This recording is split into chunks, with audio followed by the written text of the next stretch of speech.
A Zendesk é um software para melhorar o atendimento ao consumidor. O atendimento ao consumidor começa com uma dúvida, seja via e-mail, um tweet ou uma ligação. A Zendesk coloca todas essas conversas em um só lugar, facilitando o suporte. Para seus agentes de suporte, a Zendesk ressalta conversas que necessitam de sua atenção. Permite o trabalho em vários tickets ao mesmo tempo. E ainda oferece as ferramentas corretas para resolver qualquer problema a qualquer hora. Quando você precisa da ajuda de outras pessoas em sua empresa, a Zendesk facilita a colaboração entre suas equipes. Todas essas interações são arquivadas pela Zendesk. Assim, você poderá monitorar e analisar sua performance. Se você estiver gerenciando uma equipe de 1 ou 1000 pessoas, você vai ter noção real de como as coisas estão funcionando.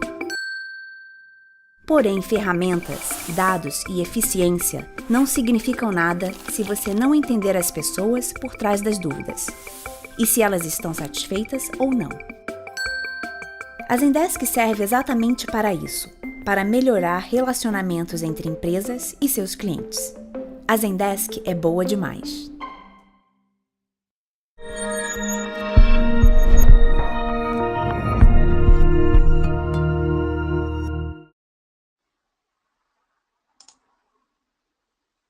Olá pessoal, sejam todos bem-vindos. Meu nome é Cícero Campelo.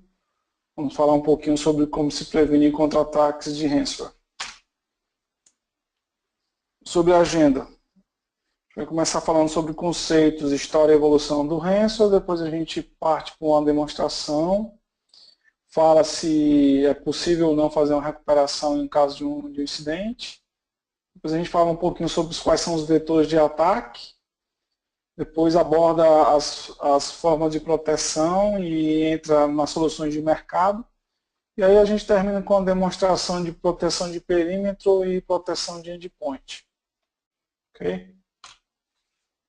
Então agora falar sobre conceitos. Esse é um tipo de software malicioso que impede ou limita o acesso dos usuários a seus arquivos ou computadores. Vocês estão vendo aí na figura ao lado, né, que a motivação do invasor ele é cobrar um resgate para que o sistema ou os dados sejam liberados. Na figura aí a gente tem aí um computador com um cadeado mostrando que os arquivos foram, no caso, bloqueados, ou seja, na maioria das vezes criptografados, e para que você consiga abrir os arquivos é necessário uma chave. E aí o ransomware exatamente cobra o resgate para te entregar essa chave que possa abrir os seus dados. Ok? Como a gente está falando de resgate, né, o ransomware também é considerado um modelo de crime, né, crime cibernético, e não apenas uma categoria de malware, né, software malicioso. E o ransomware também é muito conhecido como um ataque de sequestro de dados. A gente está falando aqui de uma categoria de software que está crescendo bastante os incidentes, a cada ano vem crescendo, e hoje é uma das preocupações de segurança, tanto preocupações de usuário final quanto das instituições. Vou falar um pouquinho agora sobre os tipos, tá? Em relação à forma de bloqueio. A gente tem um Locker Ransomware, que é o ransomware que apenas bloqueia o acesso ao sistema, ou seja, ele não fecha os arquivos, ele não criptografa os arquivos, ou seja, apenas ele bloqueia. E aí esse tipo de ransomware geralmente ele trava o sistema do usuário, coloca uma tela dizendo que geralmente você está usando softwares não licenciados, tem ali geralmente esses são muito comuns por trazer logo do FBI, logo da polícia, te dando a entender que você está fazendo algo de errado, que você precisa pagar uma quantia para que o seu sistema volte. Tá? Alguns usuários caíram nesse usuário era um ataque muito baseado nos usuários mais leigos, ou seja, aquele usuário que ele geralmente vai acreditar e vai pagar a taxa, mas os dados eles não estavam cifrados, ou seja, se você desligar o computador e tirar o HD, os dados eles estão livres, tá ok?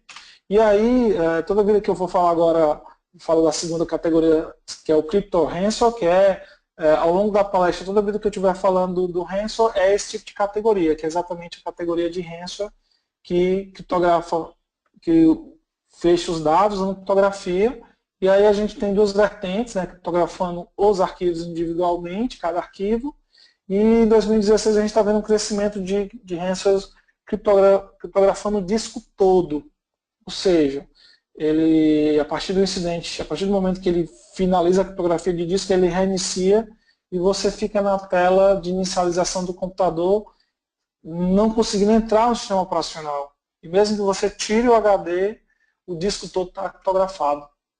Tá ok? Então, hoje todo mundo geralmente, quando fala de ransom, geralmente quer falar dessa categoria, que é a categoria que está crescendo, a categoria que está em evidência. Tá ok? Então, assuma, toda vez que eu estiver falando de ransom, eu estou falando do CryptoRansom, que é essa categoria que está em evidência.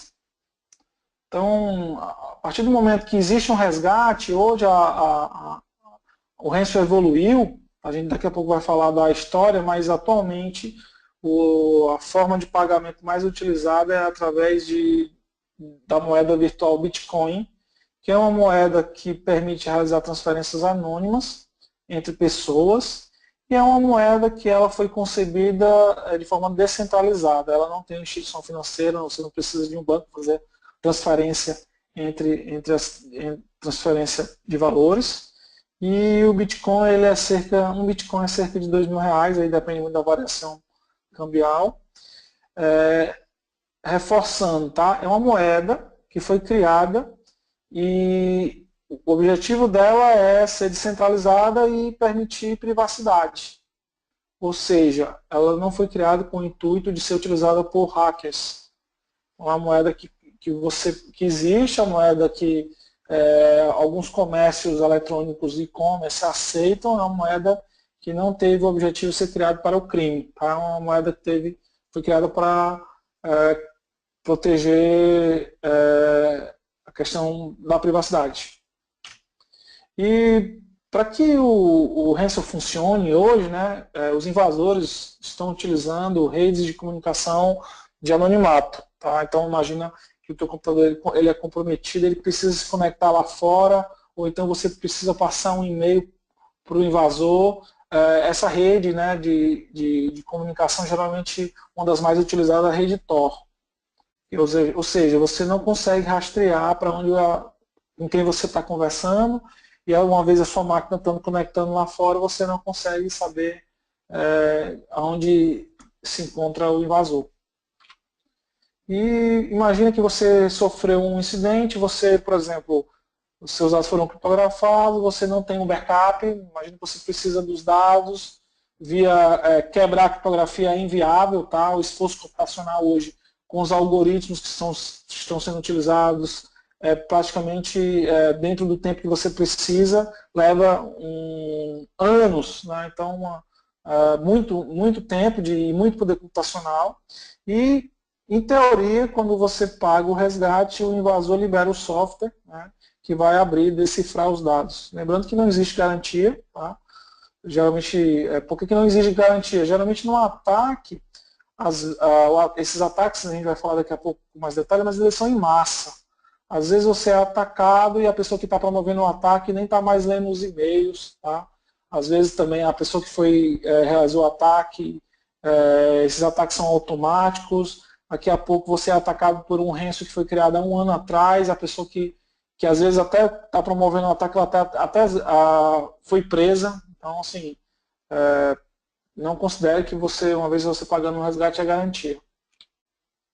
E aí hoje, os softwares, né, a maioria deles foram programados, caso você não pague o resgate em um determinado tempo, o ransom apaga a chave que decifra os dados. Okay? Impossibilita, isso aí é uma forma de pressionar para que você pague o resgate. E alguns ransoms também detectam o teu país de origem e cobram um valor diferenciado. Tá? Alguns deles têm até um canal de suporte ao usuário quando ele não consegue fazer um pagamento, então a gente está falando de uma indústria que já está bem madura. E aí falando um pouquinho de Bitcoin, quem quiser ter uma ideia de como é que são essas transações, tá aqui, eu recomendo esse site.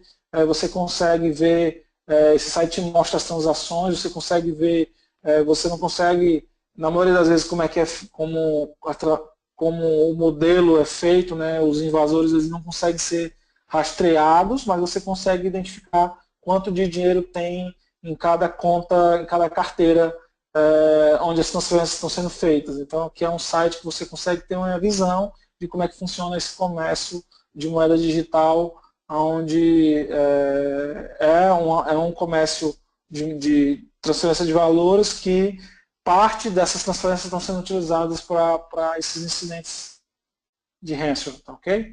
E aí eu ofusquei a informação só para a gente não estar mostrando nenhuma informação de terceiros, tá, ok? Falando agora um pouco sobre os alvos dos ataques. O alvo, ele, a partir da premissa que ele é de escala, né, ele foi concebido para ser em escala, o alvo são pessoas, né, pessoa física, os dados pessoais ou pequenas empresas, que geralmente tem muito usuário final, muita empresa pequena que nem sabe que esse tipo de ataque existe. E aí a gente está falando de um ataque aleatório, geralmente uma campanha de e-mail, ou então um site que é infectado, e aí eu tenho um código malicioso, a partir do momento que alguém está sendo infectado, esse host, ele foi projetado só para infectar aquela máquina, e aí os resgates são resgates pequenos, né? Geralmente é em torno de $50 mil. Então, eles ganham por quantidade em massa. Só que agora, com a evolução do ataque, eles estão sendo cada vez mais se especializando, e agora a gente tem os ataques direcionados. Ou seja, eu tenho um ransom especializado por vertical de negócio. Hoje existe ransom sendo construído para atacar o setor financeiro. Então aqui a gente está falando que onde o ataque ele é direcionado e geralmente o alvo são servidores e sistemas e são vários hosts. Ou seja, a partir do momento que eu tenho um host infectado, esse host vai tentar infectar outros na rede. E aí é a chamada movimentação lateral. E aí, nestes casos, a gente tem resgates acima de $1.000. Tá? A gente já tem aí registrados vários incidentes acima desse valor, alguns pagando $10 mil, $17 mil. Instituições, por exemplo, hospitais que pararam de funcionar. Então, incidentes realmente que foram direcionados para sistemas, grandes instituições, parar o negócio daquela instituição. Ok? Então, assim, parte do que eu vou estar comentando, a defesa vale para todos, e alguns controles que a gente vai conversar lá na frente, a gente vai falar mais sobre controles, né, alguns deles para instituições grandes, instituições grandes no mercado de enterprise. Então, um pouquinho do passo a passo. A gente tem basicamente 5 etapas no ataque, conseguir o controle da máquina, e aí a partir do momento que o controle que o hacker consegue o controle, ele começa o bloqueio dos dados. Então, no caso do ransom que vai criptografar, depois que ele criptografa, que é a parte 2, ele alerta com uma tela de bloqueio dizendo que seus dados foram criptografados, te diz qual é a forma de resgate, o endereço dele para que você navegue, o endereço dele da carteira de Bitcoin para que você faça a transferência, o valor, e aí começa um contador para que você tenha um senso de urgência para poder fazer o pagamento. E aí depois que ele recebe o pagamento, ele te dá a chave, né, a chave que vai abrir os dados, e aí você tem a liberação do acesso. Lembrando que não existe garantia. Então basicamente são esses 5 passos. A ideia aqui é a gente está sempre tentando evitar o passo 1 e o 2, que é exatamente o que as ferramentas de segurança vão tentar fazer. Ok? Então, como é que acontece a maioria dos ataques? Em grande parte daqueles ataques que eu falei que são ataques de escala, onde os resgates são pequenos, né, as quantias pequenas, tem 2 vetores de ataque, um no e-mail, que é ataque de phishing, daqui a pouco a gente vai falar um pouquinho de forma mais detalhada, mas basicamente o malware vem como um anexo, ou vem um link para o usuário clicar e ser direcionado para o site que vai explorar a máquina dele. Ou através de sites, blogs que foram infectados, e geralmente essa infecção, o hacker utiliza um exploit kit que facilita o trabalho dele, são plataformas e ferramentas para que o trabalho seja facilitado, e aí o usuário ele vai ter, na maioria das vezes, utilizando um desses 3 browsers aí desatualizados ou com uma vulnerabilidade, ou então um plugin do Flash, né, Flash é que viu aqueles vídeos, e um Adobe, um softwarezinho de leitor de PDF que está, às vezes, desatualizado. Então, ou você abre um anexo, ou navega um link dentro do e-mail, ou acessa um site que esse site vai te contaminar. Então, esses 2 vetores são os maiores vetores para ataques em massa, ou seja, ataques que não são direcionados. Agora, vou falar um pouquinho da evolução do ransom, né? O ransom é um ataque antigo, mas ele vem crescendo bastante, vem crescendo e vem incomodando o mercado a partir de 2013. Então, vamos falar aqui do primeiro ransom conhecido, é um ransomzinho que foi em 1989, antigo, foi distribuído com disquete mesmo, aquele 5 em 1 quarto, quem já é mais antigo aí deve conhecer. E aí o resgate ele pedia uma quantia que fosse pago por correio, né? E aí uma caixa postal lá no Panamá. Então assim, a gente está falando de um aqui que esse especificamente ele não criptografava os arquivos, ele criptografava só a tabela o nome dos arquivos, dificultava o acesso aos arquivos e usavam uma chave simétrica, um algoritmo, ou seja, para quem já é da área sabe que era uma chave simétrica única. Uma vez que eu infectava as 10 máquinas, a partir do momento que eu tinha aquela chave, eu conseguia decifrar as mesmas 10 máquinas. O que está acontecendo agora é que o ataque evoluiu e uma mesma chave geralmente não abre um segundo ou terceiro ataque. E aí, quem quiser ter mais detalhes dessa evolução, a evolução tem um link aí da Palo Alto Network que fala de forma detalhada da evolução. Em 2013 a gente teve a revolução, né, que é a parte dos ransoms começaram a usar a moeda Bitcoin, e aqui o CryptoWall, que aqui são as famílias, tá? A evolução de famílias, cada família tem várias variações, várias formas de exploração, de como o ransom explora. Aqui a gente tem a tela do CryptoWall, que foi um dos mais que conseguiu fazer mais incidentes, e aqui ele tinha já uma cara de software corporativo, com um guia explicando o que aconteceu com seus arquivos, o que isso significa, como é que eu faço a recuperação, o que eu tenho que fazer, explicando que eu teria que instalar, por exemplo, para chegar na página, instalar um browser Tor, ou seja, ele já ensinando o usuário a chegar na tela do resgate. Okay? Em 2014 a gente viu aí os ransoms começando a atacar celulares, né, mais especificamente celulares Android, ou seja, já está saindo agora que o ataque está indo para celulares. Em 2016 a gente viu aí os Mac né, sendo atacados, e aí assim, ataques bem planejados. Aqui no caso, para que ele fosse comprometido, você teria que baixar um cliente BitTorrent. Esse cliente BitTorrent ele ia buscar um código malicioso, e nesse código malicioso você tinha a execução do ransom. Então aqui está a tela dele, em 2016. Então a revolução desde 2013, a cada ano vem ganhando, né, mais plataformas. Historicamente os ransoms a gente tem mais famílias desenvolvidas para Windows, mas a gente já está vendo aqui que ele está atingindo celulares, atingindo Mac, já tem alguns casos de ambiente Linux. Então é um ataque que já é multiplataforma. Por que ele vem crescendo? Tá? Dos aceleradores são os exploit kits, ou seja, são plataformas, ferramentas que facilitam os hackers comprometer um servidor web e colocar o código malicioso, acessar remotamente esse servidor web, saber quem é que está conectando as vítimas que estão sendo infectadas. E aqui a gente tem 3 passos no uso do Exploit Kit, né? Geralmente o usuário acessa um landing page, que está aqui no lado esquerdo, a primeira fase.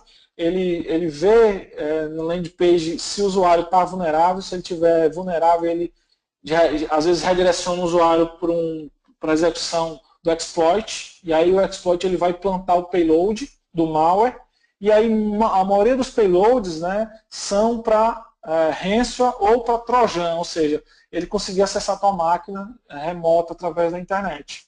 E aqui a gente está vendo que a cada ano vão surgindo vários tipos de exploit kits, ou seja, os hackers, além de hoje criar um código malicioso, ele está criando sistemas e está vendendo esses sistemas entre eles, tá? E essa venda de sistemas entre eles usa também a moeda Bitcoin. Então, assim, a mesma moeda que ele usa para receber da vítima, ele usa para comprar a infraestrutura dele necessário. E aí, com essas ferramentas, você cada vez mais precisa de menos conhecimento para disparar um ataque. Ou seja, os ataques estão ficando mais fáceis e as ferramentas estão ficando cada vez mais disponíveis, sem que o invasor, às vezes, precise ter um conhecimento de programação. Às vezes ele precisa só saber utilizar as ferramentas. Quem quiser ter mais detalhes sobre isso, aqui tem um link aí embaixo que eu tirei exatamente de um documento da Palo Alto Networks. Ok? E aí o quebra-cabeça do crescimento acelerado, são 4 peças. Primeiro aí, os vetores de ataques do lado direito, né, o phishing, que é um ataque antigo, e aí sites sendo infectados através de exploit kits. E do lado esquerdo aí a gente tem, do lado esquerdo inferior, redes, né, de anonimato, a rede Tor, que é uma das mais utilizadas, mas tem outras variações, tem outros similares a I2P. E são redes que foram criadas para proteger a privacidade do usuário, ou seja, ela não foi criada com a intenção de prover crimes, sim a privacidade, você conseguir navegar sem ser rastreado. E com a quarta peça é a questão da privacidade de transferências eletrônicas de valores. Então, Bitcoin, Litecoin, que é um outro similar.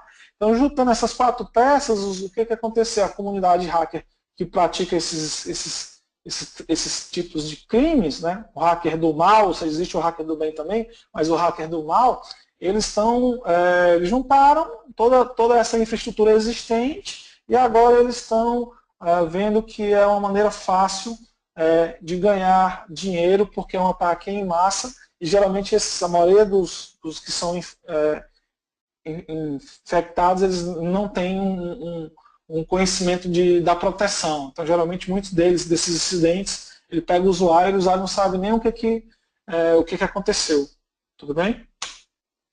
E aqui a gente vê aqui as descobertas, né, dessas famílias vem crescendo a cada ano. Vocês podem ver aí que de 2013 até 2016 aí, vários nomes aparecendo, como eu falei, para várias plataformas, cada vez mais se especializando e cada vez mais sendo um mercado financeiro por trás, ok? E aí vamos falar um pouquinho só de um deles, né, um CryptoWall, que é bastante conhecido. Baixei aqui um relatório, tem uma referência aqui da Cyber Threat Alliance, que é uma comunidade de instituições, né, polícia e instituições de segurança que se juntaram para trocar inteligência, trocar peças de malwares para que a gente consiga cada vez mais se proteger.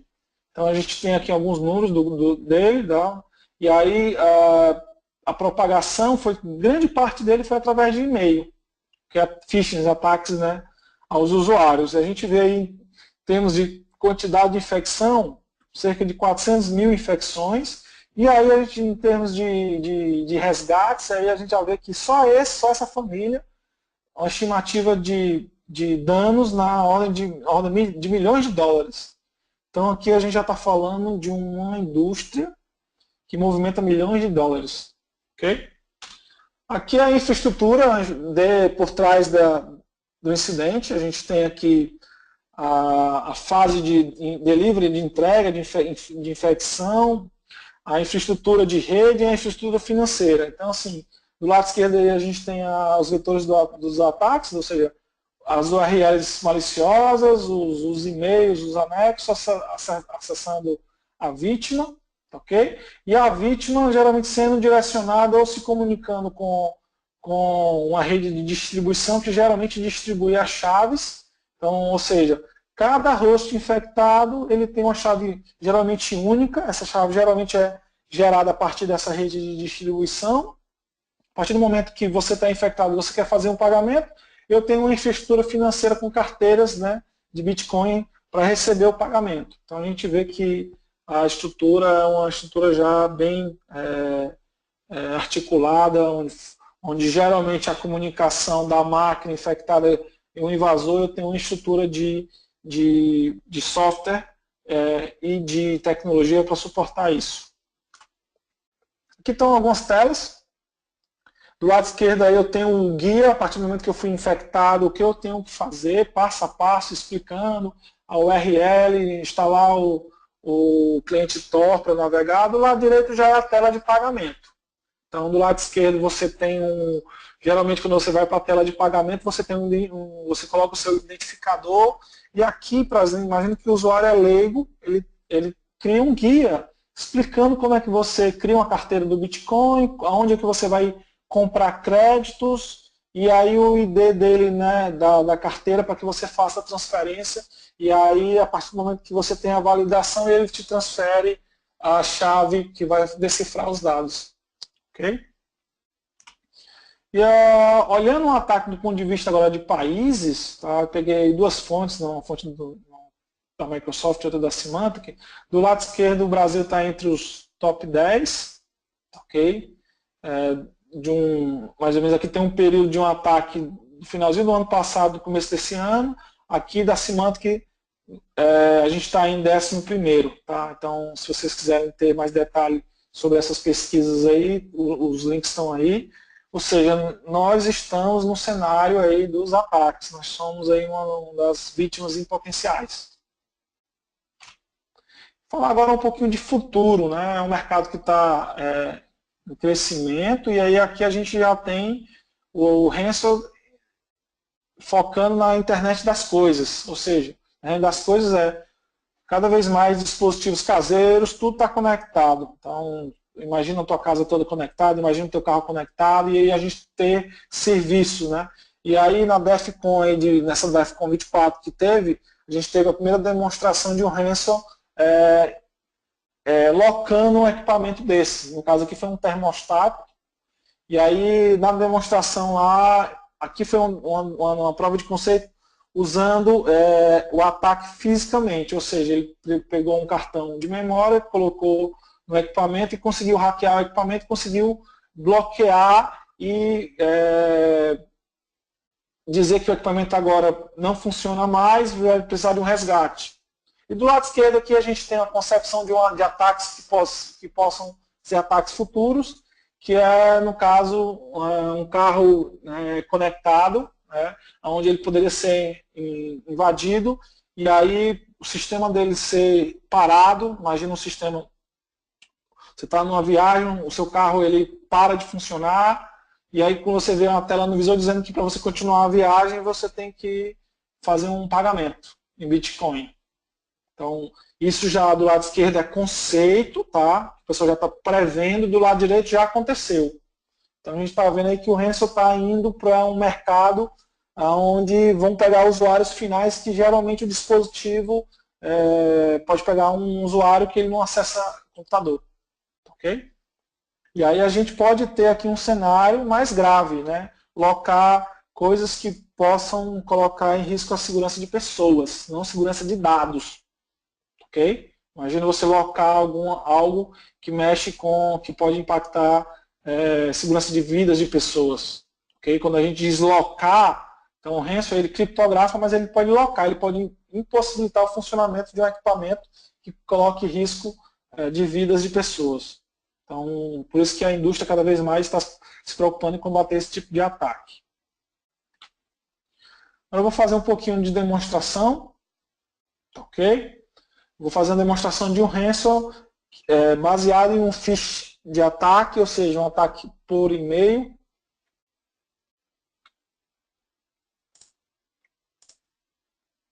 Então eu tenho aqui, imagina que eu estou aqui, tá, ok? O usuário recebeu um e-mail.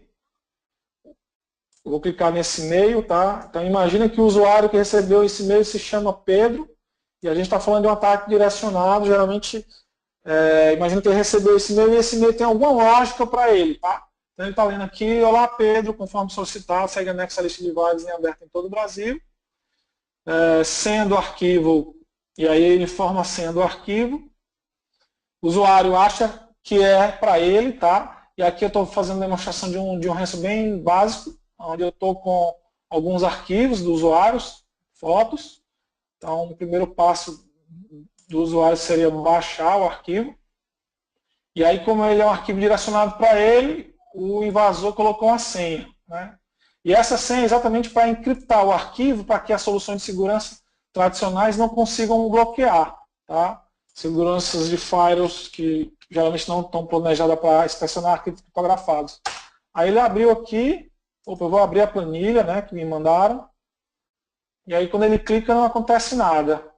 Aí, opa, daqui a pouco ele tem uma tela dizendo que os dados foram criptografados. Eu peguei aqui um ransom que já faz isso de forma imediata, a maioria deles, desses mais avançados, ele primeiro criptografa todos os dados, depois é que vem uma tela dessa, tá, ok? Então aqui a gente já está com um incidente, ele mudou aqui o papel de parede, dizendo que os dados foram criptografados com o CryptoLocker, né? E aqui o contato para que você faça o pagamento, agora eu vou tentar acessar os dados.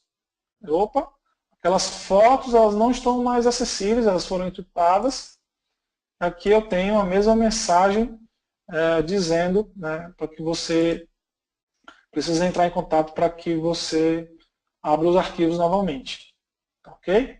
Então aqui para quem não tinha tido um contato com o ataque, esse é o ataque. Ok? Agora a gente vai falar sobre a recuperação dos dados. Ou seja, fui atacado, tenho possibilidade de recuperar os dados? Essa possibilidade era mínima, tá? Então, assim, como a gente está falando de criptografia de dados, a única forma de você conseguir recuperar é que você tenha sido alvo de um ataque simples, ou que esse ataque usa alguma chave que já foi descoberta pela indústria. Então, muitos desses ataques, às vezes, você recebe um ataque antigo, e esse ataque antigo, algumas chaves, né, que foram utilizadas, a polícia prendeu os criminosos, pegou as chaves que estavam sendo utilizadas, né, e aí entregam para a empresa de segurança, para as empresas de segurança, identificando qual é aquele ransom, ele possa abrir o arquivo. Então, assim, a possibilidade de recuperação é mínima. Tem aí um site que eu coloquei para vocês aí, que é o nomoreransom.org, são algumas instituições que se juntaram para distribuir ferramentas de criptografia que tentam, de alguma forma, abrir os arquivos, tá? Mas a recomendação de segurança é que você não considere essa opção, que ela seja a última. Ou seja, se você realmente foi atacado, você não tem, por exemplo, a gente vai falar dos controles, mas o controle número 1 que protege todo mundo é o backup. Então, se você não tem um backup, e aí o único passo é esse, siga por esse caminho, tá? Se esse for o único caminho a ser feito. Vamos falar agora dos vetores de ataque. Então, o vetor de ataque número 1 é o correio eletrônico, e-mails, né? E aí a gente vai falar do ataque de phishing. Então, o mais tradicional é o phishing, aquele e-mail genérico enviado a várias pessoas com apelo emocional, muitas vezes apelo de promoções, produtos que estão queimando de estoque. Então, o usuário, isso imagina eles pegam bases de 100 mil e-mails, então imagina você disparar uma campanha de promoção para 100 mil e-mails, sempre você vai ter alguém que vai clicar, porque vai ter aquele apelo emocional. E aí o phishing evoluiu para o spear phishing, que é exatamente agora o ataque direcionado a uma pessoa, a um grupo específico, e aí o e-mail chega de uma fonte confiável, então chega de um e-mail, chega se passando pela instituição, um e-mail de um amigo, tá? Existem formas de mandar e-mail onde a origem geralmente não é checada, você pode se passar por outra pessoa, e aí, como o e-mail é direcionado, geralmente o invasor ele vai coletar dados da vítima, informações que estão no Google, então em redes sociais, e aí ele monta um e-mail direcionado. Então, vou dar um exemplo. Imagina que você gosta de futebol, você torce um time específico, você recebe um e-mail de um amigo seu dizendo que o teu time acabou de trocar de técnico. E aí tem um e-mail lá para você clicar para você ler a matéria. Então, muitos usuários não vão cair nesse golpe, porque está vindo de uma fonte confiável, está falando de uma coisa respeito a você. Você vai lá e, às vezes, rápido, está lá trabalhando no dia a dia, vai lá e clica. Então, geralmente, esse ataque aqui, a gente está falando de um ataque que tem um apelo racional. Ok? Então, a dica aqui é e-mail, nunca clicar em links ou baixar nada de e-mail, pensar duas vezes. O segundo vetor de ataque é o próprio acesso à internet, tá? Acesso à internet aí a sites confiáveis que foram invadidos, exploit kits, tá? A maioria desses sites, tá, de incidentes que a gente vai estudar, alguns desses sites às vezes são sites confiáveis, às vezes são blogs, né? E aí aquela tecnologia de blog foi comprometida, usa um plugin, geralmente é o plugin da arquitetura do site de blog que a empresa utiliza. Cada vez mais existe uma facilidade de fazer páginas web com tecnologias geralmente que tem plugins, esses plugins são comprometidos, e aí, a partir do momento que eu tenho que o site foi comprometido, se usa um exploit kit para facilitar o trabalho do hacker. Ou seja, ele planta lá um código que vai checar quem está vulnerável, vai identificar quem está vulnerável e disparar uma exploração direcionada para aquela vulnerabilidade. E aí a gente está falando de vulnerabilidades de browser, seja ele qual for, e dos seus plugins. Tá? O Flash e o Java são os grandes alvos desses ataques. Tá? Continuando aqui dos ataques que vêm na internet, são de arquivos infectados. Né? Exatamente a gente está falando de drive-by download, ou seja, orientados por downloads. Então aqui o usuário às vezes acessa o site, mas o site não foi comprometido. O arquivo que o usuário vai baixar que foi comprometido. Então imagine você vai num site onde você tem que baixar um arquivo PDF, esse arquivo PDF está com código malicioso embutido, ou você baixa, por exemplo, planilhas ou documentos, está baixando na internet, eles têm macros maliciosas, ou seja, eu tenho como colocar execução em documento que a princípio era para ter só conteúdo. E terceiro, o usuário que baixa arquivo não licenciado, né? Às vezes vai baixar uma série, um filme, uma música, né? E aí ele baixa um arquivo, um pacote, que tem um executável que vai abrir esse pacote, e às vezes ele entrega as músicas, os filmes, ao mesmo tempo infecta a máquina. Tá? Antigamente essas infecções eram mais para acesso remoto à máquina ou tentar ver o que o usuário estava fazendo. Agora não. A gente está vendo que existe um movimento para que os malwares eles estão cada vez mais trazendo ransomware. Ou seja, eles estão vendo que eles conseguem ganhar dinheiro de forma mais fácil usando escala.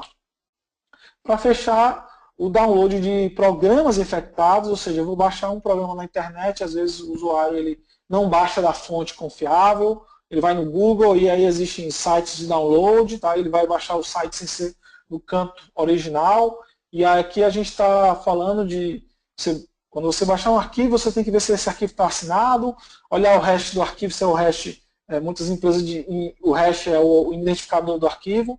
Então aqui, lembra que eu falei daquele ransomware que pegou a plataforma Mac?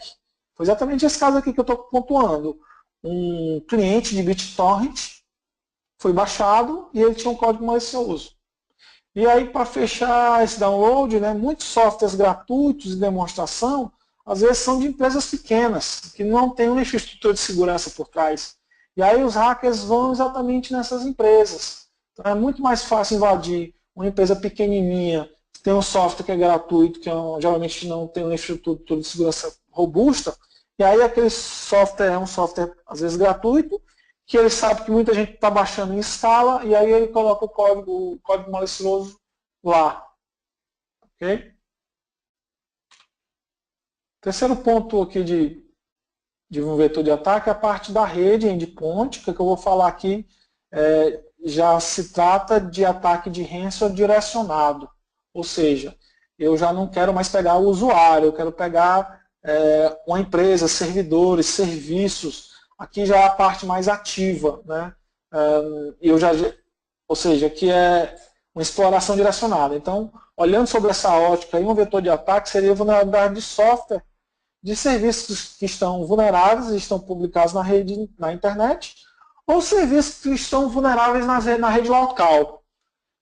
Estando na rede local, você deve estar se perguntando como é que estando na rede local, alguém na internet vai conseguir infectar? Geralmente, o invasor infecta uma estação, essa estação ela tem um software malicioso e esse software malicioso se conecta na internet para que ele use aquela máquina como ponte para ficar escaneando na rede, fazendo uma varredura na rede interna para procurar ver se algum servidor na rede interna está vulnerável, ou seja, usando o que a gente chama de movimentação lateral. E aí, um dos pontos de vetores de ataque é a ausência de gestão de patch, ou seja, patch são correções de segurança, você tem que estar sempre corrigindo a segurança, mesmo que você esteja com todos os patches aplicados, é interessante que você tenha uma gestão de análise de vulnerabilidade, ou seja, verificar se o código, os seus softwares têm vulnerabilidades. Existem ferramentas só para fazer isso. Tá? E aí, olhando ataques, né, lembrando, e-mail é o primeiro, acesso à internet foi o segundo, e agora a gente está vendo falhas de software. Então, já que falando agora de segmentação de rede. Tá? Então, a ausência de uma segmentação de rede, o que é? Interna. Eu não ter um firewall interno, que é o chamado firewall de data center, onde ele consegue bloquear, identificar e bloquear ataques internos. Como a gente está falando que o ransomware é um ataque que vai no usuário, imagina uma estação sendo comprometida, essa estação é a ponte para o ataque interno. Então, geralmente é uma estação interna, muita gente se preocupa em ter firewall de perímetro, firewall que protege a internet, mas a partir do momento que eu tenho uma máquina que foi infectada às vezes por um pendrive, ou então a máquina já veio infectada e conectou na empresa, aquela máquina geralmente tem acesso livre aos servidores. O que é esse acesso livre? Acessar na rede, ou seja, não tem um firewall inspecionando e dizendo que aquela máquina pode acessar determinado serviço. Pegando carona aqui é a mesma coisa de você ter uma rede wireless e você não ter ela de forma segura. Você deixar o visitante conectar na rede local, esse visitante, se a máquina não estiver infectada, ser um vetor de ataque para os servidores. Para fechar, como a gente está falando de ataque direcionado, serviços servidores, o foco aqui é roubar credencial. Então, se eu consigo uma estação, então, geralmente, os ransomwares e os softwares maliciosos eles vão tentar ficar capturando credenciais administrativas para, a partir de uma estação, acessar um servidor. Então, imagina que a estação foi comprometida, aquele administrador se loga, está colocando a senha de um sistema, a senha de um banco de dados, a senha de um servidor de backup, e aí, a partir daquela senha, o software malicioso, né? No caso, se for um ransomware, ele vai usar aquela credencial para se conectar a um servidor de arquivo e para criptografar todos aqueles arquivos.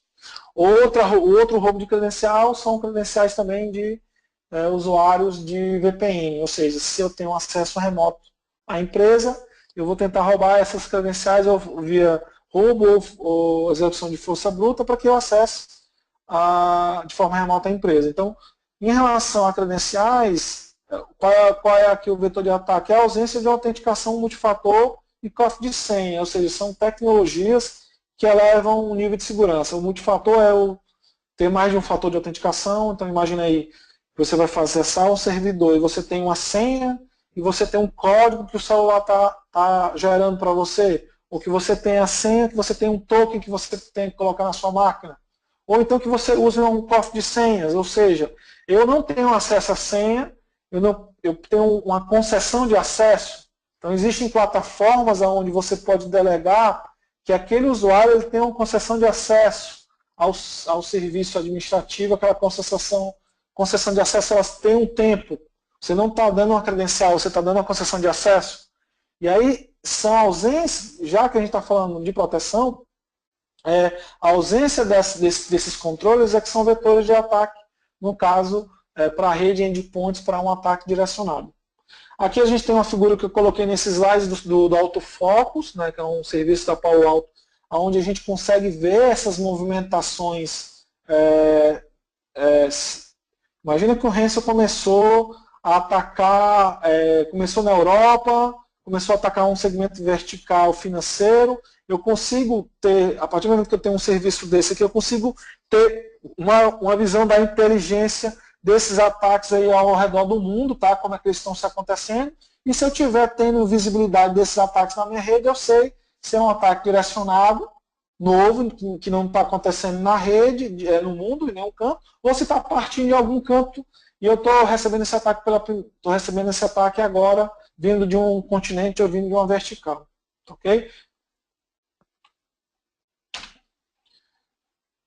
Próximo vetor de ataque são dispositivos não gerenciados, ou seja, dispositivos que não estão sendo gerenciados de forma segura, ou seja, não tem softwares sendo controlados pela instituição. Às vezes não tem o antivírus da instituição, às vezes não tem os mesmos controles de segurança, e aí a gente está falando aqui do BioID, que traga o seu dispositivo. É muito comum hoje, às vezes um colaborador levar para uma empresa que não tem uma política de segurança para isso, claro, né? Ele vai levar o dispositivo pessoal e aí está trabalhando lá e às vezes ele quer usar o arquivo que ele trabalhou em casa, na empresa, e às vezes ele conecta o computador dele, pessoal da empresa, aquele computador às vezes não está com a conformidade de segurança do ambiente corporativo, nem está sendo gerenciado. E aí às vezes ele digita a credencial dele de trabalho no notebook pessoal que já está comprometido. A partir daí a gente tem um incidente. Tá? Outro ponto também é o notebook de visitantes conectados na rede local, quando você não tem uma segregação, ou quando você permite que um computador que não é da empresa plugue na rede. Tá? Existem tecnologias que, se o computador não for da empresa, aquele MAC address ele não vai entrar na rede, é um dos controles. Então, se eu não tenho uma política de segurança que proíba, né, você trazer notebooks pessoais e proíba notebooks de visitantes conectados na rede, você tá com um vetor de ataque para malwares e, por consequência, também por ransomwares. O terceiro ponto aqui são equipamentos de prestadores de serviço ou de terceiros. Né? E aí, geralmente, você tem para terceiros um suporte. Você tem um terceiro que ele precisa manter a solução. Você tem um acesso remoto a essa solução. E aqui eu já participei de um incidente de ransomware onde a empresa, a gente conseguiu identificar onde foi a origem do incidente. Foi um servidor de câmeras. Né? E aí, na implementação do servidor de câmeras, o administrador da rede tinha um software que queria colocar no servidor e ele colocou a credencial dele administrativo, colocou a máquina na rede. E aí o Ransom pegou essa credencial administrativa. Quando ele começou a ver que ele tinha uma credencial administrativa, ele conseguiu acessar arquivos de rede, o servidor de arquivo, ele foi lá, a partir do servidor de câmera, criptografou todo o servidor de arquivos do ambiente. Já que a gente falou, né, dos vetores, os mais comuns vetores de ataque, a gente vai falar agora das formas de proteção, de prevenção. Então, a número 1, né, e a que a gente recomenda, que realmente protege, né, garante que você consiga recuperar, é o backup, a cópia de segurança.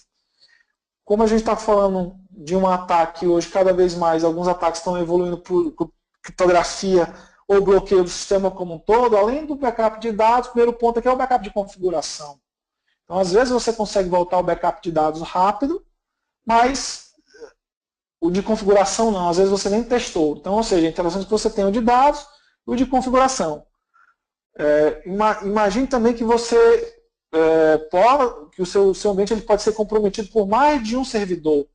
Então, a gente já está falando aí de você também saber você ter testes de recuperação e você saber qual o tempo que você leva para esses testes de recuperação de período. Né? Você saber qual o período quanto tempo você demora para voltar ao ambiente. Ok? Então, 3 pontos, né? Configuração, você testar se você consegue recuperar tanto dados como configurações, e você conhecer a janela de tempo de restore, ou seja, em quanto tempo você volta ao ambiente. São os três controles ligados ao backup. E um ponto bem interessante é que você tenha, não só por conta de ransom, mas também outros incidentes, né? Você tem um backup off-site, ou seja, um backup externo, armazenado em outro site, de preferência um site distante, para que você não seja comprometido por um desastre, os dois sites, né, não sejam comprometidos por um mesmo desastre natural. Né? Lembrando aquele ataque lá às torres gêmeas, né? Tinha empresa que tinha um backup, teve empresa que aconteceu mesmo, o backup dela estava na outra torre. E aí a empresa realmente ela não teve mais como se recuperar porque não tinha backup, não tinha como voltar. E aí ela tem já uma realidade, né? Falar agora do terceiro tipo de backup na nuvem. E aí teve incidentes que eu participei que quando a gente foi lá para acompanhar o incidente, tanto o ambiente quanto a nuvem tinham sido criptografados. E aí a recomendação aqui é que o teu backup na nuvem ele tenha diversos pontos de restauração. Geralmente o ransom ele vai procurar criptografar tudo que está na rede e tudo que está na nuvem também. Né? E aí, olhando boas práticas de segurança, que você tem armazenamento em data centers diferentes. Okay? Considerando o nível de data center muito seguro, mas um contrato não te dá uma segurança efetiva. Você pode ter um contrato de segurança com o data center que te promete ter o backup, mas se por alguma aventura, alguma falha tiver naquele data center, ele não vai te entregar o dado. Então é interessante que você tenha um outro data center. E aí, é interessante, para fechar essa questão de backup, é muito importante também que você não deixe o backup conectado. Né? É isso para a empresa pequena. Então, empresa pequena, às vezes, tem um backup lá com um disco externo plugado na USB. Tá? Eu já fui para um incidente em empresa de pequeno porte, onde aconteceu a criptografia do servidor e do backup estava plugado num disco externo. Tá, okay? Aí, como a gente está dando algumas recomendações de forma geral, é que para empresas pequenas geralmente tenham backups desconectados. Forma de prevenção depois do backup, tá? A forma mais efetiva é a segurança focada na educação de pessoas, tá? O elo mais fraco da segurança. Então, lembrando que segurança permeia 4 áreas, né? Segurança física, segurança de pessoas, segurança com tecnologia e segurança de processos. Então, aí a segurança, imagina a segurança como essa frase que está aí, ó, é uma corrente tão forte quanto o seu elo mais fraco. Então, o elo mais fraco são as pessoas. Então, falando de forma bem abrangente, segurança é interessante que comece com as pessoas com política de segurança da informação, ou seja, conjunto de documentos que dizem o que pode ser feito e o que não pode, que eduque o usuário como é que ele tem que proceder em relação às proteções, cartilha de segurança, né? E aí, como a gente está falando de malwares, é interessante a recomendação que você tenha cartilhas de segurança voltadas à proteção desses ataques de internet, o usuário saiba o que é um phishing, o usuário saiba o que é um ransom, que ele receba, a maioria das vezes, campanhas de conscientização em relação a como ele deve proceder para se proteger com esses ataques. E uma recomendação aqui de divulgação aqui é a internet segura, onde tem material aí para o usuário entender quais são os riscos, né, não só de ransom, mas de uma maneira geral o que são os riscos que estão por trás de usar a internet. Ok? Olhando agora, quem estiver me ouvindo aqui for do mercado mais corporativo de grandes empresas, né, tem esse slide aqui que eu coloquei as empresas que foram criadas para fazer conscientização de segurança e entregar isso via computador, ou seja, são empresas que têm material educativo, que podem disparar campanhas fictícias de ataque e ver quais são os usuários que estão caindo nesse ataque, treinamentos. Então, essas empresas, existe já um mercado para isso, tá? Eu coloquei um link de uma delas que tem uma documentação em português, já tem programas de conscientização gratuitos e alguns desses programas já são em português. E esse link que tem aí já tem específico para educação de ransomware, ok?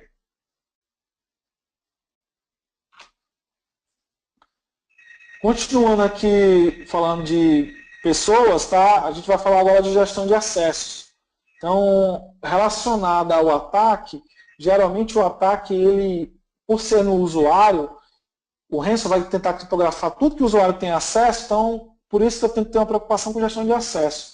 Coloquei aqui, tem uma imagem, logo tem um link de uma empresa brasileira que consegue fazer essa gestão de acesso, tá? São 3 pontos aqui que eu vou falar da gestão de acesso. Primeiro é uma comparação de usuário de rede com usuários que são ativos no RH. Às vezes o usuário ele é demitido e o usuário dele não é desativado na rede. Então, às vezes, num caso de ataque, roubo de credencial ou tentativas de ataque de força bruta, aquele usuário não está mais na rede, aquela credencial pode ser uma credencial utilizada para um ataque. Seja ataque interno ou externo, né? Se esse usuário tiver acesso remoto. Então, olhando também ao segundo ponto, é muito comum um usuário numa empresa que tem muito tempo, ele mudar de departamento. E às vezes, quando ele muda de departamento, ele herda as novas permissões e às vezes as permissões antigas não são removidas. Então, o segundo ponto aqui é você checar a função do usuário com a função que os grupos que ele faz parte. E o terceiro ponto aqui é a auditoria de acesso, né? E esses pontos que eu estou falando, geralmente é para a maturidade de empresas de média e grande porte, que querem ter uma auditoria sendo feita por sistemas e que possa, por exemplo, na auditoria de acesso, é muito comum quem fazer a cada 3 meses ou 6 meses, pegar os acessos dos usuários e confrontar esses acessos, chamando o gestor para seu usuário acessando esses determinados arquivos. É para ele ter direito a esses acessos? Ou seja, ter uma validação desses acessos. Continuando aqui, usuários versus permissões, o ransomware geralmente procura criptografar todos os arquivos que são acessíveis via rede. Ou seja, se eu tenho um usuário com acesso deliberado à rede, mesmo que ele não seja administrador, ele pode comprometer uma instituição ou um departamento inteiro. Às vezes, né, nessa falha de gestão de acesso com permissões, o usuário tem acesso a grande parte do servidor de arquivos. E se esse usuário ele for comprometido, a partir da máquina dele, todos os arquivos do servidor de arquivos vão estar cifrados, vão estar criptografados e vão fazer parte do incidente. Ok? Avançando na forma de implementação agora de defesa de perímetro. Né? O perímetro que a gente está falando aqui, ele pode ser o perímetro desde internet, ou seja, acesso à internet à rede local, ou o perímetro que a gente chama lateral, Fire Data Center. Estações se comunicando com o servidor, eu posso ter um perímetro protegendo, tá ok? Então, o primeiro passo aqui é você ter um firewall de aplicação com IPS, né, que é o que vai fazer a proteção contra os ataques. Aqui do lado direito a gente tem uma figura aí do firewall de aplicação que a gente trabalha, que é a Palo Alto Networks, que introduziu esse conceito no mercado, é eu conhecer quais são as aplicações que os usuários estão acessando na rede, na internet e nos servidores. A partir daí, eu posso fazer um controle de acesso por usuário e por grupo, baseado nas aplicações. Por que isso é importante? Porque tem aplicações aqui, por exemplo, nesse slide aí tem uma aplicação do BitTorrent. Geralmente o BitTorrent é muito comum para você baixar filmes e arquivos, músicas não licenciados. Eu falei agora há pouco que é nesse cenário que você pode ser comprometido. Então é interessante que você veja quais são as aplicações que a gente chama de aplicações corporativas, quais são as aplicações de lazer que porventura os usuários estão usando na rede. E aí você começar a permitir aplicações confiáveis. Ok? bloquear o tráfego de aplicações desconhecidas. O que são as aplicações desconhecidas? Tá? Um firewall de aplicação ele consegue te dizer que você está usando o Facebook, YouTube, Webex, mas daqui a pouco pode estar passando uma aplicação que o hacker criou aquela aplicação. E aí o firewall de aplicação ele consegue bloquear aplicações desconhecidas, tráfego desconhecido. Ok? E aí eu vou dar um exemplo disso, por exemplo, não confiar na permissão de porta e protocolo, quando você não tem um firewall de aplicação, geralmente ou quando você tem um firewall que diz ter um firewall de aplicação, mas geralmente ele não faz tão bem. Então, às vezes, eu já fiz prova de conceito de Palo que o cliente tinha um firewall que tinha um controle de aplicação habilitado e eu encontrei exatamente esse exemplo aqui. É muito comum. A consulta de DNS ser a entrada de malware e comunicação com transferência de arquivos peer-to-peer. Ou seja, a consulta de DNS lá, o firewall dele estava dizendo que era uma consulta de DNS, mas eram malwares que estavam entrando e eram transferências de BitTorrent baseado na porta 53 do DP. Então, um firewall de aplicação, quando você tem um firewall de aplicação robusto, ele consegue exatamente dar esses controles. Esses controles vão te proteger para malwares de uma maneira geral e também com ransomwares, ok? Olhando agora mais, passando pelo segundo controle de firewall de aplicação, eu preciso, cada vez mais com o acesso à internet, ele está usando criptografia, HTTPS, privacidade. Então, se a gente for acessar hoje qualquer web e-mail, qualquer armazenamento na nuvem, geralmente download de arquivos, é via HTTPS e a grande maioria dos firewalls não abrem, não estão, às vezes nem tem essa funcionalidade, às vezes não estão nem configurados ou não tem capacidade de processamento para isso, que é a inspeção de tráfego criptografado. Você conseguir abrir o tráfego criptografado que está passando. Então, às vezes, você tem os controles de perímetro muito bem definidos, mas o tráfego criptografado você não está inspecionando. É por ali que vão entrar a maioria dos incidentes de segurança. Tá? Próximo ponto aqui é você ter a capacidade de bloquear ataques e ameaças, muito conhecido por funcionalidade de IPS. Você conseguir bloquear aqueles exploit kits, você conseguir bloquear, às vezes, você conseguir bloquear o payload do malware, às vezes o ataque ele inicia e na camada de rede você bloqueia o payload. Falando aqui de proteção de ataque, nós podemos ter a proteção de ataque que a gente chama cliente, servidor, ou seja, usuário. No caso do ransomware, essa é a maior quantidade dos eventos vem daí, o usuário, o cliente vai acessar a internet e vai ser infectado. Eu consigo, com esse módulo de IPS, bloquear esse usuário receber esses ataques e no caso daqueles ransomware que são ataques direcionados, ou seja, alguém na internet está tentando atacar o teu servidor, o teu serviço na internet, eu tenho proteção a nível de servidor. Aquele servidor vai receber o ataque e eu vou estar conseguindo bloquear. Olhando do ponto de vista da máquina ser comprometida, baixar código malicioso e ir para a categoria de sites, a gente tem aí a parte de filtro web, ou seja, e também controles de bloquear a categoria de sites maliciosos, malwares, hacking, phishing. Então, as máquinas, geralmente, quando ela é infectada, às vezes ela pode ser infectada fora da rede. Quando ela vem para a rede, ela vai tentar conectar, voltar, às vezes voltar a comunicação com o mercado daquelas redes anônimas. Lembra que eu falei? Uma rede Tor. Então, ou um proxy que leva para uma rede Tor, aí eu consigo bloquear acesso a esses sites de controle remoto e botnets. Um controle que é interessante e pouca gente usa é você bloquear binários e arquivos criptografados. Aquela demonstração lá de ransomware, o zip com senha é um arquivo criptografado. Então, será que o firewall que você está usando, ele consegue bloquear esse tipo de arquivo? Porque o arquivo, por estar com senha, ele não vai conseguir ser inspecionado no firewall, ele não vai conseguir ser inspecionado no antivírus, porque ele está fechado. Ele só vai aparecer na hora que o usuário clicar lá e pedir a senha. Ok? E para fechar agora essa camada de proteção de perímetro, é bloquear consultas de DNS de domínios maliciosos. Então a máquina ela pode estar infectada. O primeiro passo da infecção, ela consultar um DNS para pegar um IP malicioso. Então aqui eu posso implementar o firewall com essa funcionalidade de ele nem receber a consulta do DNS do site malicioso, ou seja, a vítima está infectada, ela não consegue nem saber qual é o IP, e aí eu consigo já ter um trabalho proativo de, nesses incidentes, a máquina nem estabelecer conexão, porque não sabe para onde tem que conectar. Tudo bem? Continuando com defesa de perímetro, agora uma defesa de perímetro que consegue identificar e proteger ataques desconhecidos, né? O sandbox, né? O sandbox vai proteger aí, na maioria das vezes, ataques de APT, né?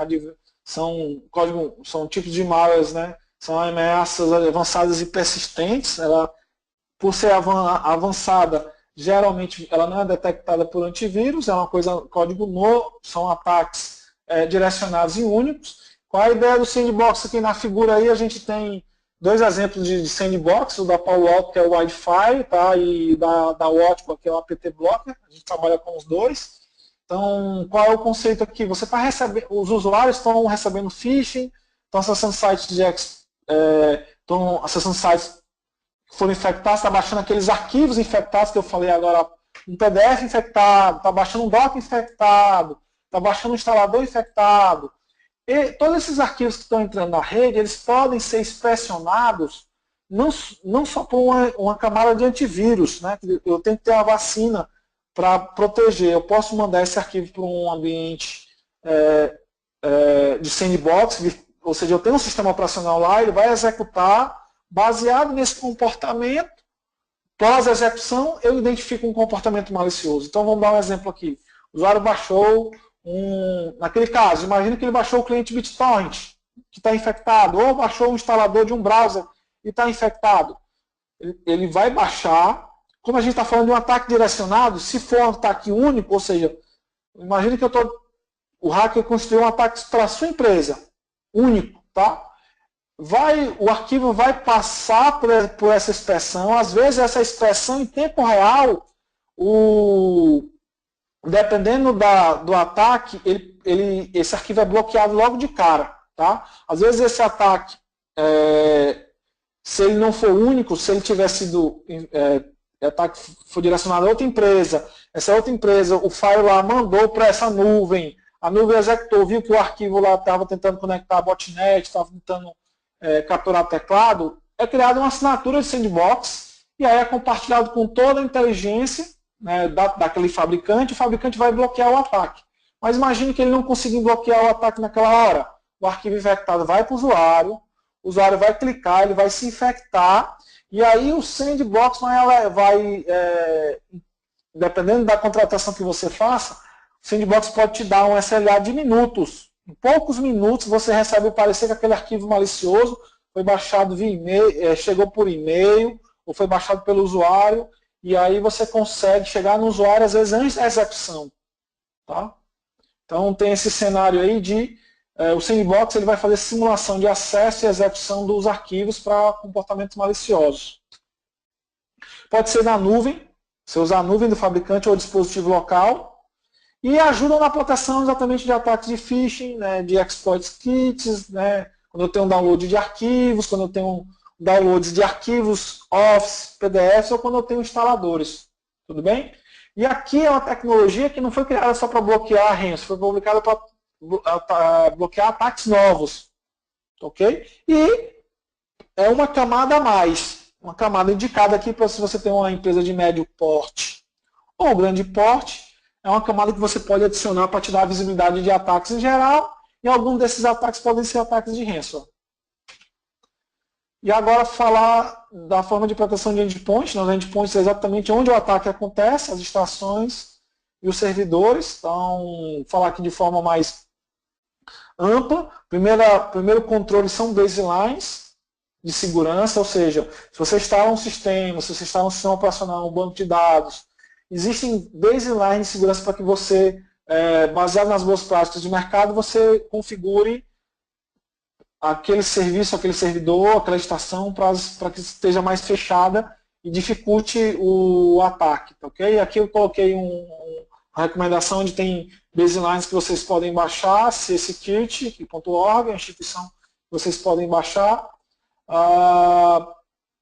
Partindo dessa parte de controles, existe um princípio de privilégio mínimo, você configurar os sistemas de serviço ou os usuários terem privilégio mínimo. No caso aqui, né, de ransomware, como ransomware geralmente são usuários, é você não deixar o usuário não ter a permissão administrativa. Lembrando que o ransomware ele não precisa da permissão administrativa para criptografar os dados, ele precisa acessar os dados que o usuário tem acesso. Mas se você quer proteger a rede de uma forma como um todo, se a gente vê aquele ransomware que vai ficar coletando credencial e vai tentar elevar privilégio, vai tentar fazer movimentação lateral, o princípio do privilégio mínimo vai ser uma camada de defesa a mais. Olhando aí endpoint, gestão de vulnerabilidade em todos os endpoints. Então imagina que você tem uma rede aí com vários endpoints, estações, servidores, você precisa fazer um trabalho de análise de vulnerabilidade. Por quê? Saber se você tem um código vulnerável. Porque se você tiver algum código vulnerável, ele pode ser um usuário, né? Geralmente tem ferramentas de frameworks de pentest gratuitos que você pode, a partir de uma estação, acessar, tentar escanear a rede interna para procura de vulnerabilidades em servidores. E aí eu tenho dois produtos aí, o Qualys e o Nessus, que vocês podem pesquisar na internet e ter demonstrações. O Nextpost tem uma versão gratuita para 32 IPs. Continuando aqui, gestão de patch, correções de segurança a nível de sistema operacional, programas plugins, e aí eu vou citar aqui dois exemplos que quem não faz essa parte de gestão de patch, ou serve também para validar se você já faz. A Secunha, a instituição, ela tem muita experiência nessa parte de P&D, de educar o mercado com vulnerabilidades estatísticas de vulnerabilidade. Ela tem um softwarezinho aí, PSI para ser home, né, caseiro, e o CSI para corporativo. Esses softwares são softwares que você pode baixar e o PSI você pode usar gratuitamente em casa. O CSI tem uma versão de demonstração por corporativo. Olhando agora o mercado de ransomware vem crescendo muito, a gente agora vai passar por uma nova fase de defesa em relação ao mercado de antivírus. Tá? A gente tem agora um mercado chamado Next Generation Antivírus, várias empresas que muitas delas não estão nem no Brasil. Tá? Eu coloquei um exemplo aqui de uma empresa que chegou no Brasil recentemente, a gente é parceiro, tá? A gente faz demonstração dessa solução, que é a Science, que é uma empresa que concebeu o software dele com inteligência artificial, usando machine learning, onde eu consigo me proteger sem ter assinaturas, e eu consigo me proteger para ataques novos. Tá? E aí ele tem uma grande eficácia na proteção de novos ransomwares. Tá? E aí ele funciona também com uma forma de proteção em memória, ou seja, lembra aquele conceito do exploit kit, que vai explorar a vulnerabilidade de software num flash desatualizado, num Java desatualizado. Tá? Aqui com essa tecnologia eu consigo, além de me proteger de arquivos maliciosos, eu consigo me proteger de elevações de privilégios em softwares vulneráveis, tanto na parte de servidor, quanto na parte de estação de exploração de vulnerabilidades em flash em Java, por exemplo, num browser. Tá? Okay? Funciona como virtual patch. Para vocês entenderem como a gente está falando de uma tecnologia nova, muita gente às vezes nem ouviu falar desse conceito, vou falar um pouquinho do conceito, né, do Next Generation da Science. Então imagina uma empresa que já tem 4 anos, tá? Já é consolidada nos Estados Unidos, então o que eu estou falando aqui não é empresa startup, é uma empresa pequena, a empresa já é consolidada.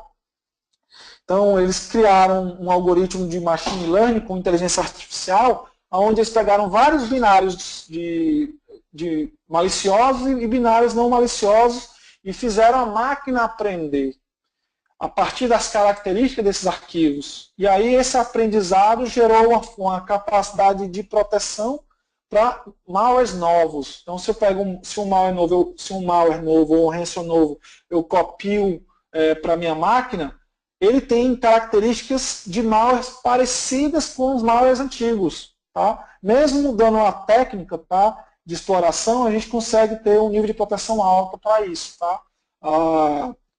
quem quiser ter convite de demonstração desse tipo de tecnologia, eu recomendo, tá? A gente está disponível. Então eu consigo aqui ter uma proteção de Zero Day, ou seja, ataques que nem existem ainda. Se vocês forem no YouTube, vocês podem colocar Silence, vai ter o canal da Silence, lá vão ter diversos vídeos mostrando como é que essa tecnologia foi projetada para isso, tá? E aí, eu estou falando de um conceito que a Silence implementa, ou seja, que eu estou aqui mostrando para você que existe um conceito novo de proteção, ok? Não é um caso, não é a Silence, é um conceito novo, é uma abordagem nova, tá? E aí o Gartner diz que essa abordagem é disruptiva, tá? A abordagem é disruptiva e aí ela está ganhando muito mercado. Para fechar a questão de prevenção de uma forma mais geral, para você acompanhar o começo do incidente, né? Então, por exemplo, esse tipo aqui de forma de prevenção aqui já é para média e grande empresa, ou seja, estou falando de visibilidade do ambiente de todos os eventos de segurança, e aí é o caso do CIEM, né? Que basicamente vai fazer um relacionamento com relação dos eventos de segurança de todo o ambiente. Peguei aqui o exemplo da Logarithm, que é uma das empresas, a gente trabalha com outras empresas de CIEM também, mas eu peguei aqui o exemplo da Logarithm, que tem esse painel aí. Nesse painel aqui eu teria todos os incidentes, e aí eu conseguiria pegar incidentes correlacionados. Então imagina aqui, para você ter ideia do conceito da ferramenta do CIEM. Imagina que você tem usuário local e tem usuário de VPN. Alguém rouba a tua credencial, e aí você está trabalhando na empresa, e alguém que roubou a tua credencial se conecta, acesso remoto via VPN, o CIEM está vendo que você acabou de se conectar na rede, daqui a pouco vem a conexão de VPN. Ele cruza essas informações e diz, possível roubo de credencial aqui. Tem duas autenticações em campos, em locais diferentes. Então, ou então, se uma máquina ela é infectada na rede, ele consolida a informação na rede e consegue também criar regras. No caso do roubo de credencial, ele pode ir lá no AD e desabilitar o usuário. No caso de uma máquina infectada, ele pode informar o file para aquele arquivo específico que ninguém consiga mais baixar. Então é uma plataforma de correlação e também de inteligência de criação de bloqueios inteligentes baseados em regras pré-estabelecidas. Ok? E a segurança é um conjunto de controles, conjunto de camadas. São cada vez mais, qual é o conceito de segurança? Reduzir a superfície de ataque, aumentar os controles de segurança. Então aqui eu coloquei quais são as empresas que a gente trabalha, empresas, caso que vocês queiram conhecer. Cada empresa dessa tem uma abordagem, uma visão de como proteger, e existe uma complementação desses produtos funcionando para cada necessidade. Então, geralmente eu gosto muito de uma abordagem de entender a necessidade do cliente para sugerir uma abordagem, e dessa abordagem a gente chega em um produto ou uma empresa ou um conjunto de empresas. Tudo bem? Vou fazer aqui uma demonstração de proteção de perímetro. Então eu tenho aqui aquele mesmo cenário, né, uma máquina com usuário, onde eu tenho aqui as fotos, e aqui eu vou tentar baixar o e-mail, tá ok? Então o e-mail aqui não tem que estar com HTTPS, ou seja, está com uma seção de criptografia. Vou baixar aqui o arquivo. E aqui eu tento baixar o arquivo e o file lá, o file de perímetro aqui, no caso, tem um bloqueio dizendo que esse tipo de arquivo ele é proibido. Ou seja, zip com senha é um zip criptografado, na maioria das vezes é ataque. Então aqui é o caso de uso de baixar o arquivo, e aqui a maioria dos files vão deixar passar, porque a maioria dos files que a gente vê aí no mercado, eles não estão abrindo arquivos, eles não estão configurados, às vezes eles nem têm capacidade de abrir arquivos criptografados, eu estou via HTTPS. Agora eu vou dar um segundo caso, né? Imagina que o usuário tem um Dropbox pessoal, ele passou os arquivos infectados para o Dropbox dele a partir da casa dele, ele está na empresa, vai tentar baixar o arquivo a partir da casa dele. Tá?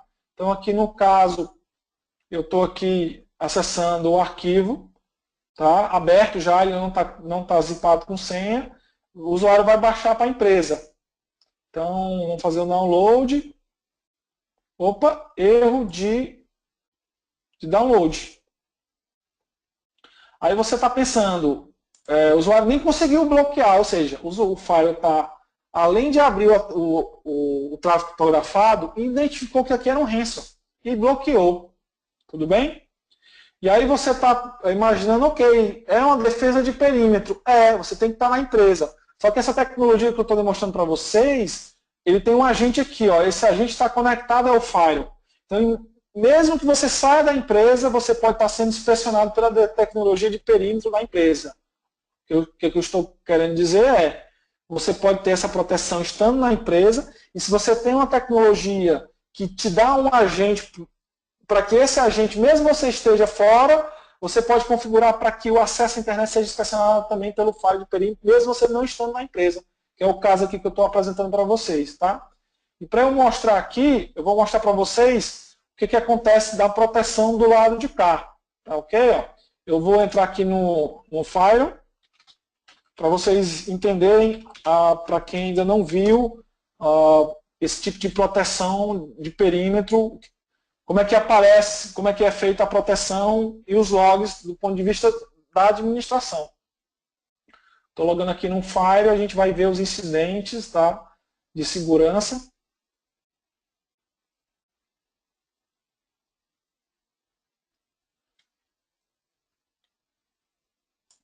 Então, eu vou no primeiro incidente, que é o incidente de o usuário tentar abrir o arquivo via e-mail, tá ok?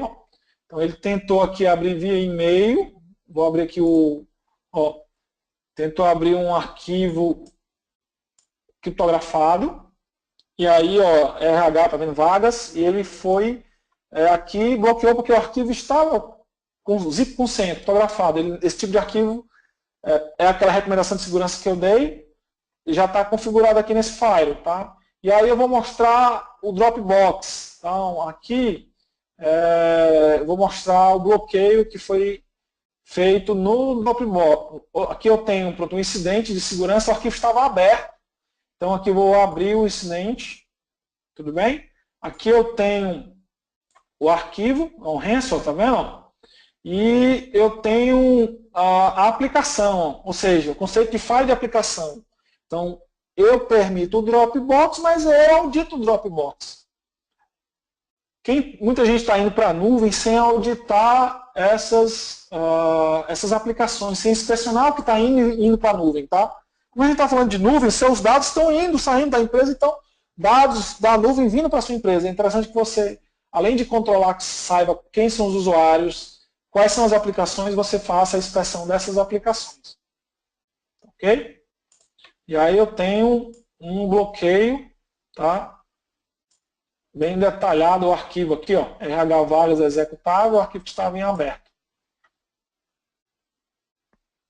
Voltar aqui, o próximo passo agora é a demonstração de proteção de endpoint. Mas vamos supor agora que você não tem um firewall bem configurado ou uma tecnologia que possa fazer isso que eu estou falando de proteger arquivos com zips com senhas, ou seja, arquivos encriptados, criptografados, ou o teu firewall não consiga inspecionar aplicações, o SSL, abrir a criptografia.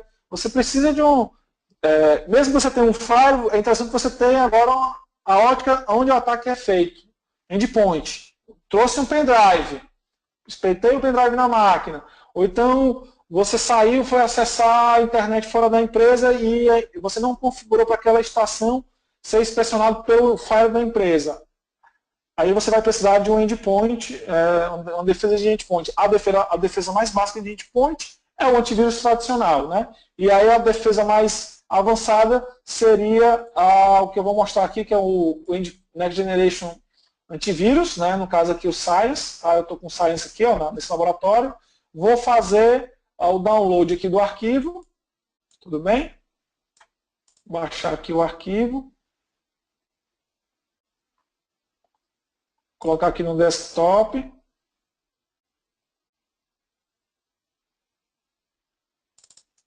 Vou abrir aqui. colocar a senha, né, que aí com essa senha vai possibilitar passar pela maioria dos firewalls. Então aqui eu vou tentar executar e aí o arquivo sumiu. Então aqui o Science foi lá e tirou o arquivo e me protegeu. Ok? Não consegui abrir, consegui executar. Mas o arquivo está aqui. Eu vou tentar... agora eu não vou executar, vou tentar deixar na máquina, tá? A gente vê o arquivo. Não vou executar. Pronto, o arquivo está aqui na pasta. Se eu tentar executar, mais uma vez ele vai me proteger. Mas daqui a pouco ele vai lá e tira o arquivo da máquina, quarentena. Ou seja, o SAIS trabalha protegendo a memória, se eu estiver clicando, protegendo da execução. Ele é pré-execução, ele não deixa executar. E se o arquivo entrar na máquina, ele vai lá, pelo um serviço de firewatch, ele tira os arquivos maliciosos da máquina. Ok? Mostrar para vocês agora um incidente do ponto de vista do gerenciamento. Tá? Só um momentinho. Só logar aqui.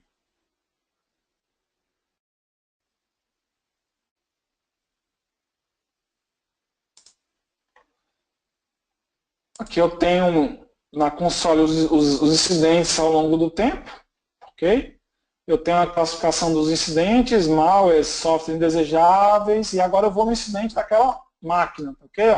De laboratório, em quarentena, e aí eu tenho aquele arquivo do RH, que eu estava tentando executar, estava tentando colocar no desktop e ele foi quarentenado. Tudo bem? Então aqui a gente fecha